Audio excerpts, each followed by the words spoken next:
How to fix threads not updating. Hello guys, if you want to fix threads not update, first step click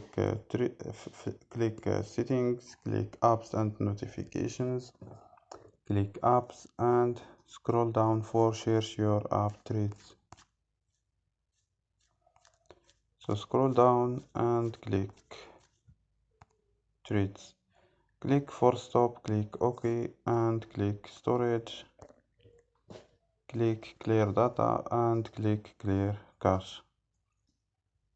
After these steps, turn on your airplane mode and turn off airplane mode.